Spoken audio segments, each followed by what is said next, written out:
First Lady Janet Kataha Museveni ahigira abakazi kuba abakozi kandi bejumbire omu program za gavumenti nka parish development model okwetungura hamwe no kutungura amaka gabo. Scripture encourages women to grow their household incomes through hard work. Ibi byanditswe bidutera imbaraga nangwa bigisha ko buri umwe akwiriye kugira inyinjiza mu rugo rwe. Farming and trading which is profitable. Guhinga no gucuruza bifite umumaro. So together, none hamwe, let us inspire women to embrace the PDM. None dufatanyije reka uyu mushinga wa parish development model tujemo and other initiatives to improve their household incomes. Kandi n'indi mishinga yose yadufasha gutera imbere.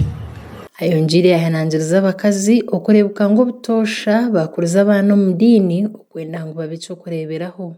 As women leaders, nk'abagore b'abayobozi and members of the local community of the Mothers Union, kandi nk'abanyamuryango abari mu muryango w'icyubahiro wa Mothers Union, and Christian women, n'abacyara ba Kristo, we have the responsibility to demonstrate God's perfect will for the family. Dufite inshingano yo kwerekana ibyo Imana ishaka mu miryango yacu. First Lady Janet Kataha Museveni asimira abakazi bejumbiro mu ruteranoro hamwe no kushadikaza program za gavumenti. Bigambo bye Aaron Catherine Kajana ashabira abantu bono butosha okukora ekiri kubasika okwera abana batini kiyamba ahubwo kubebi nibyo ruhanga kunda.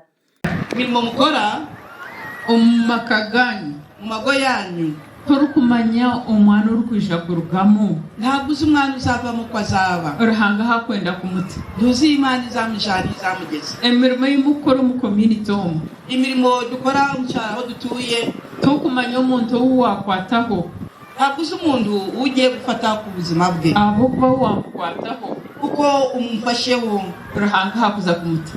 Uwo mwishingiro-kazi owa Kisoro Achifeza Ngabirano ekiro kukwataho ahabo barugwa abana abatari mu ishomero kandi ekintu cyari kugira ngo kino kuhinduka.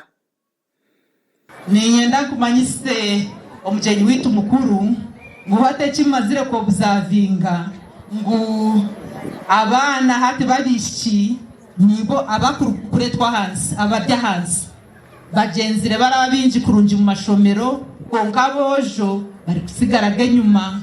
Ahaco kuza abana mwishingiro Achifeza ahigira abazire okufayo munonga habinte by'abana babo bari gukora omufumuro baba batari hishomero.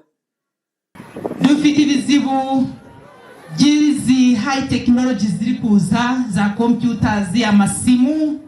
Ababyeyi twifuza kureba uko twaguma turafasha abo bana bacu bakabikoresha ariko mu buryo bukwiriye tibareba ibindi.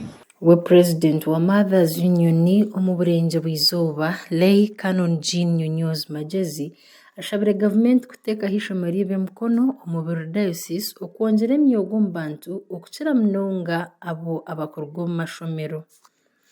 We request to establish a fund for setting up skilling centers across the 15 dioceses of Western Uganda region, dedicated to supporting teenage mothers, child-headed leaders, school dropouts, other vulnerable girls and women. We Bishop wa Muhabura Diocese Right Reverend Godfrey Mbitsi jizirengunke kanisa bashajike cyo kongera kushomesa abana omwihanga. We have a vocational training center where both male and female benefit. The women ministry of the diocese has in plan to develop a skilling center for the girl child and younger women as part of the program for skilling women and the younger girls gain skills. Amakuraga gasha kwa Adonia Atuhaile abwatayali West Omritsoro.